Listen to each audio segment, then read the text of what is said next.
Gagan Mohindra. Mr. Mohindra, back to you. And then Sir Geoffrey Clifton-Brown will be after you. Chair. I'm just going to pause for a second just for the bells to stop. I don't know. I will try and ask the question. Oh, stop now. Thank you. My question is to Sir Richard.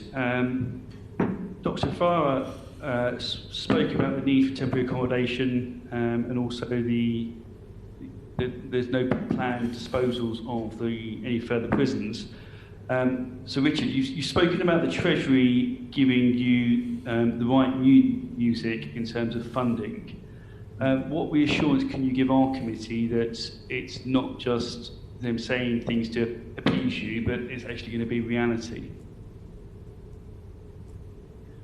Sir Richard. What can I assure us? I mean, in a sense, it's a question for them. But how can I? Well, first of all, the conditions which we fell foul of last time don't exist. So the conditions were, we promised to sell loads of prisons and close them, and we're not making that promise. That's not part of the deal. They have given us rapid turnaround and go-aheads for when we've actually wanted to get shovels in the ground or continue projects. So we're not sensing all the slowdowns that we got before. They're not, to use the kind of the Whitehall phrase, they're not holding our spending bid to ransom because they want to pursue another area of spending. This is as long as we have the political will to invest, which we have in spades. This looks green to go. I don't think I can give you more technical assurance than that. But the Treasury know, and everyone accepts the argument that we will only build these things if we start to build them and then continue building them and keep momentum going. If we stop and start again, the whole thing will stop. So there's a vested interest, if you want this thing to continue, to keep momentum going.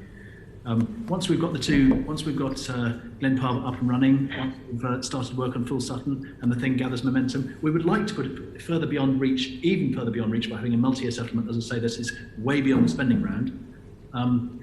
But I don't think I can give you more technical assurance than that. Okay, so just following on from that, are we expecting further announcements similar to the one we received yesterday? Is there anything else that you're able to divulge to this committee to say, actually, we're going to build on the momentum for a 21st century prison state? I certainly haven't got any announcements to pre-announce. That would be quite wrong. So I don't think. So of the 10,000 that we've announced, the big announcement was yesterday. In other words, how many of that 10,000 will be made up of new prisons, and we've announced that forward. I don't think there's anything else coming in that space. If there's anything else supplementary on investment in the economy, then I hope you'll see prisons amongst it. But I'm not going to pre-guess anything. Thank you for that, Sir Richard. Before I ask a question of Mr. Beard, can I just place on record my thanks to the staff at the Mount in Bovingdon in my own constituency. So I know that they've done some first-class work ensuring prisoner safety and the like. Mr. Beard, my question is about COVID-19. It's shown that you need to maintain distances between prisoners and staff.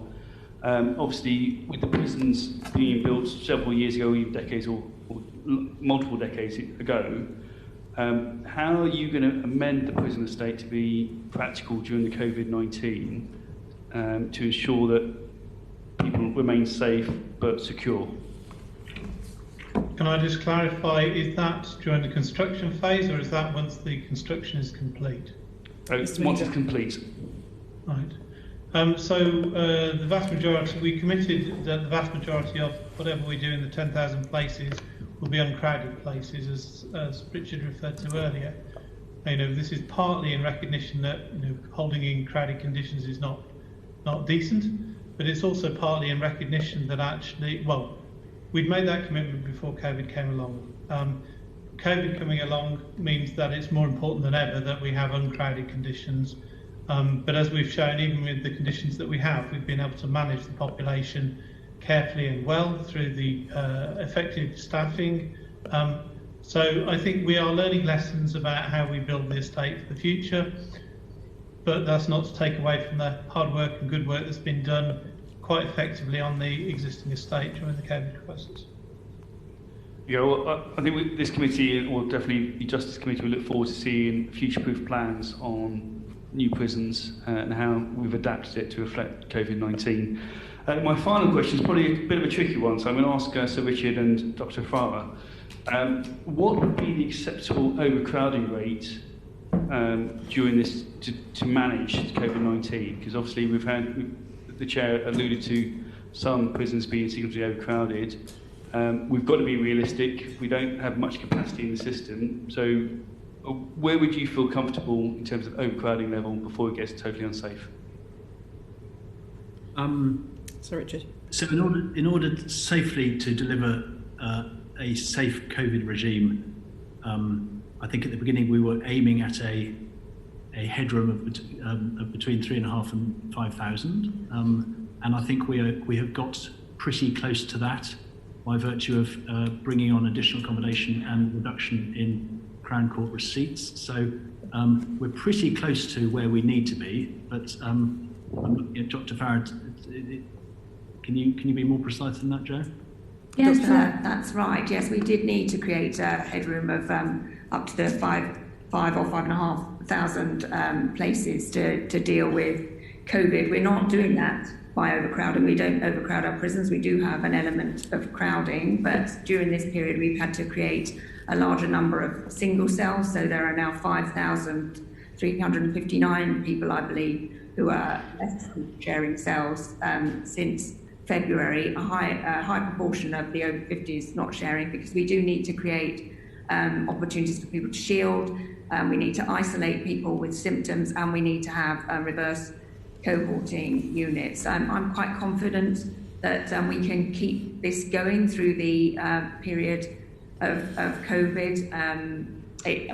We are introducing, as I said earlier, we're introducing up to 1,000 temporary places to make sure that we don't have to overcrowd our prisons, but we can cope with the level of headroom that we need through these measures. We've also opened Medway, for example, which will be our secure school, but in the interim as an adult male prison to again create some more capacity for prisoners who are currently in Rochester.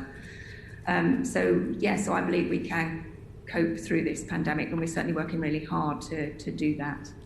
So, Dr. Farrar, if there is going to be a potential second wave in the autumn, what plans do you already have in place to ensure that we're as prepared as possible in case there is a spike in the prison system? Yes, we're making sure that we keep that headroom that we need, and we're working very closely with Public Health England to see if we can do things like manage our reverse cohorting units more efficiently and move people out more quickly than 14 days, for example. And we might be able to do that as we make more use of testing. But at the moment, we're trying to just work out if there are any other options open to us. But I'm quite confident that we can cope with the second wave as we have done with the first wave. Thank you very much. Thank you. Thank you very much, Ms. Mohindra.